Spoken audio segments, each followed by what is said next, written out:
देखिए सारनाथ का या बुद्धगया का बुद्ध से जुड़ी हुई जितनी भी वस्तु है या चीजें हैं या विहार है, यूनेस्को ने उसको इंटरनेशनल हेरिटेज करके घोषित किया, वर्ल्ड हेरिटेज हो गया है। सवाल यह है कि जब मैं उन कमेटियों में था 1990 से लेके 1996 तक, तो एक सर्किट बनाने की बात हुई। उन्होंने बुद्धिस्ट सर्किट ऐसा नहीं कहा था। नॉर्दर्न इंडिया में जितने भी धार्मिक स्थल है, राजगिरा से लेके सारनाथ, सारनाथ से लेके बुद्धगया, बुद्धगया से लेके लुम्बिनी, लुम्बिनी से लेके इलाहाबाद, इलाहाबाद से लेके प्रयाग, इसका एक सर्किट बनाया गया था जिसको कल्चरल टूरिज्म के नाम से उन्होंने दे दिया। लेकिन विवाद इस बात पे हुआ क्योंकि आधा हिस्सा यूपी में है, आधा हिस्सा बिहार में, इसलिए इसको इम्प्लीमेंट कौन करेगा, बिहार की सरकार या उत्तर प्रदेश की सरकार। हम लोग जो उस कमेटी में थे उनका ये राय थी कि केंद्र सरकार ने अपनी तरफ ये प्रोजेक्ट लेना चाहिए और उसको इम्प्लीमेंट करना चाहिए। मैं ये बात इसलिए बता रहा हूं कि उस सर्किट का पूरा खर्चा जो है वो world fellowship of Buddhist council जो है वो और यूनेस्को ये दोनों कर रही थी। तो इसका मतलब ये है कि ये आपके पास एक राजनीतिक डिप्लोमेसी करने के लिए, रिलीजियस डिप्लोमेसी करने के लिए आपके पास एक मौका मिला, ऐसा मैं मान के चलता। जो कानून में संशोधन मांगा जा रहा है वो कानून 1949 का, जब ब्रिटिशों का कानून था तब उस वक्त बनाया हुआ कानून है। अब मैं मान के चलता हूं कि अगर आपको ये जितनी भी एशियन कंट्रीज है और जिसमें ताइवान सबसे बड़ा है, जापान सबसे बड़ा है, उसके बाद में अभी जो उभर रहा है वो वियतनाम उभर रहा है, वियतकांग जो है वो भी अब ऊपर आ रहा है, फिलीपाइंस है वो भी ऊपर आ रहे। तो ये सभी जो नेशंस है, ये या श्रीलंका है, ये या बर्मा है, ये सभी जो है एक जमाने में इनके अगर स्टेटमेंट्स हम लोग देखें भारत आजाद होने के बाद, तो उन्होंने कहा कि हमको इस देश में जाने के लिए अब वीजा की जरूरत नहीं है, हम कभी भी जा सकते हैं और कभी भी आ सकते हैं।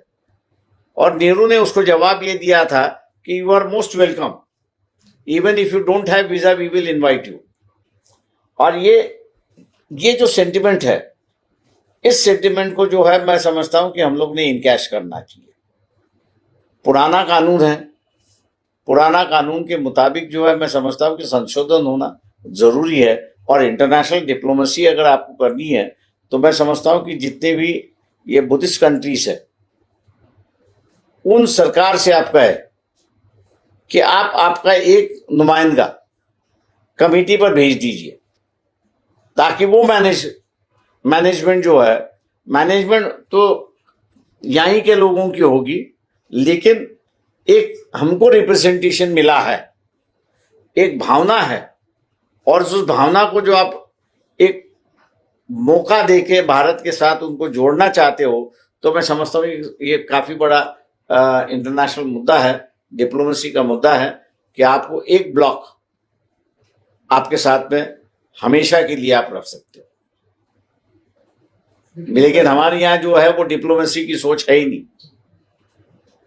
जैसे मैं उदाहरण के तौर पर कि गद्दाफी के खिलाफ जब आंदोलन चला था, सुषमा स्वराज जी जो है वो उस वक्त फॉरेन मिनिस्टर थी, हाउस में हम भी उस वक्त थे, तो हमने सुषमा जी से कहा, क्योंकि पुरानी जान पहचान होने की वजह से, तो मैंने कहा आप क्या करोगी, लोगों के साथ रहोगी या गद्दाफी के साथ रहोगी? तो बोले असमझ ये है कि किसके साथ रहे। तो मैंने कहा ये असमझ इसलिए है क्योंकि गद्दाफी भी मुसलमान है और वहां के लोग भी मुसलमान हैं, और आपकी इंटरनल पॉलिसी जो है वो मुसलमानों के खिलाफ की पॉलिसी है। और इसलिए नेशनल पॉलिसी क्या होनी चाहिए इसकी आपको जानकारी नहीं है, इसलिए आप डिसाइड नहीं कर पाते हो। और आपने देखा होगा कि उस गद्दाफी के इश्यू पे गवर्नमेंट ऑफ इंडिया का कोई स्टैंड नहीं था, ऐसी एक परिस्थिति है। उसी तरह मैं कहूंगा कि यहां भी सरकार जो है उसके पास कोई पॉलिसी नहीं। मैं समझता हूं आप जो है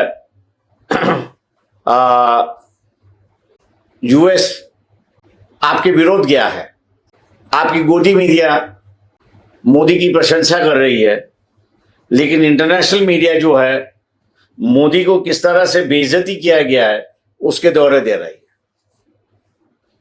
ऐसे वक्त में आपके पास ये ब्लॉक आना एक बहुत बड़ी बात है, मैं मान के चलता हूं। तो यहां गवर्नमेंट ऑफ इंडिया जो है डिप्लोमेटिकली एक्ट नहीं कर पा रहा है, यही सबसे बड़ा दुर्भाग्य ऐसा मैं मानता हूं, क्योंकि ये ब्लॉक भी फाइनेंशियली उतना ही स्ट्रांग है कि जितना यूएस स्ट्रांग है। ये गुत्थी सुलझेगी कैसे? मैंने वही कहा है कि आपको जो है वो जो पुराना कानून है उस पुराने कानून में आपको संशोधन करना होगा।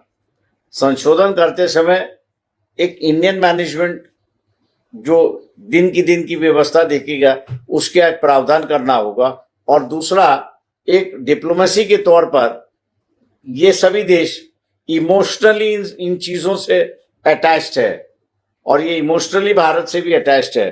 तो इसको फायदा उठाते हुए एक लार्जर बॉडी जो होती है ट्रस्टियों की, उसमें आप उनके प्रतिनिधि उस सरकार से कह देना कि 5 साल की बॉडी होगी, 5 साल के बाद आपको एक प्रतिनिधि वहां पर नियुक्त करना होगा और वही उसकी देखभाल करता रहेगा।